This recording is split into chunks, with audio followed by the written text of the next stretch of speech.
नमस्कार, स्वागत है आपका टोटल टाइम्स में। मैं हूं आपके साथ गरिमा अग्रवाल। हिंदू धर्म में एकादशी तिथि का विशेष महत्व होता है।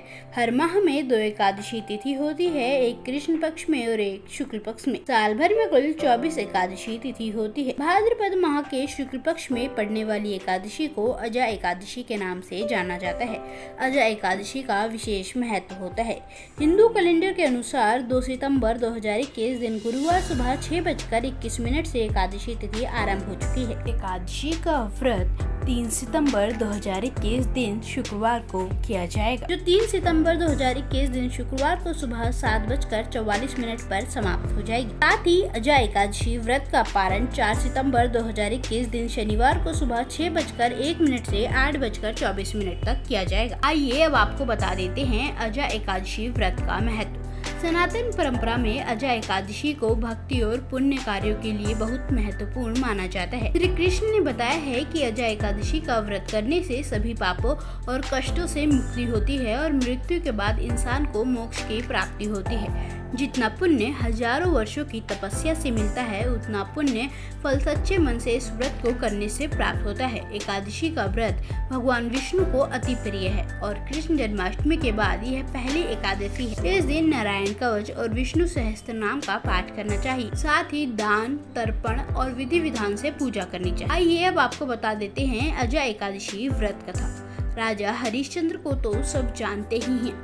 सतयुग में जब देवताओं ने राजा हरिश्चंद्र की परीक्षा ली तो उन्होंने सपने में अपने वचन के खातिर संपूर्ण राज्य ऋषि विश्वामित्र को दान में दे दिया। अगली सुबह विश्वामित्र ने राजा से 500 स्वर्ण मुद्राएं दान में मांगी। तब राजा ने कहा कि आप जितना चाहें उतना ले लें। तब विश्वामित्र ने कहा कि आप तो पहले से ही मुझे सब कुछ दान दे चुके हैं और फिर दान की हुई चीज वापस दान कैसे कर सकते हैं। तब राजा हरिश्चंद्र ने अपनी पत्नी और पुत्र को गिरवी रख दिया और स्वयं को दास के रूप में एक चंडाल के यहाँ काम करने लग गए। विष्णु भक्त हरिश्चंद्र तमाम संकटों और कष्टों के बाद भी धर्म का रास्ता नहीं छोड़ते हैं। एक दिन भाद्रपद मास की शुक्ल पक्ष की एकादशी तिथि को राजा के पूरे परिवार ने कुछ नहीं खाया था और वे वैसे भी हरि नाम संकीर्तन करते थे और उस दिन भी उन्होंने संकीर्तन किया और शमशान के द्वार पर पहरा दे रहे थे। तभी राजा की पत्नी उनके बेटे रोहिताश को अमृत शरीर लेके शमशान की तरफ आती है। इस पर राजा ने अपने पुत्र का दाह संस्कार करने के लिए अपनी पत्नी से पैसे मांगे, क्योंकि राजा चंडाल के सेवक थे और उन्हें अपने मालिक से आज्ञा प्राप्त थी कि जो भी व्यक्ति अंतिम संस्कार करने आएगा उसे कुछ न कुछ शुल्क देना पड़ेगा। लेकिन रानी के पास देने को कुछ नहीं था तो उन्होंने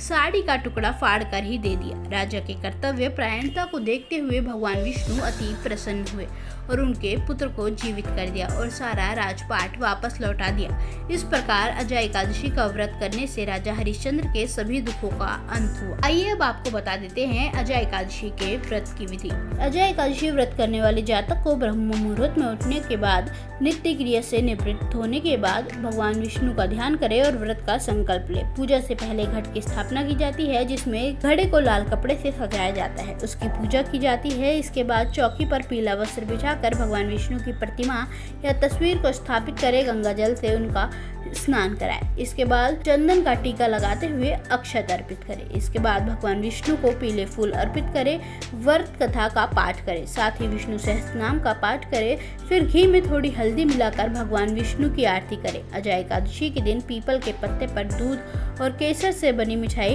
रखकर भगवान को अर्पित करे। अजा एकादशी का व्रत करने वाले व्यक्ति को शाम के समय भगवान विष्णु की आरती करनी चाहिए। उसके बाद फलाहार ले। अगले दिन भगवान विष्णु की पूजा करने के बाद गरीबों व जरूरतमंदों को भोजन कराए, फिर स्वयं व्रत का पालन करें। हम उम्मीद करते हैं आपको हमारा यह वीडियो पसंद आया होगा। आप हमारे YouTube चैनल टोटल टाइम्स को सब्सक्राइब करें, वीडियो को लाइक करें, शेयर करें। साथ ही आप अब से हमें फेसबुक, ट्विटर, इंस्टाग्राम पर फॉलो कर सकते हैं। लिंक डिस्क्रिप्शन बॉक्स में दिया गया है।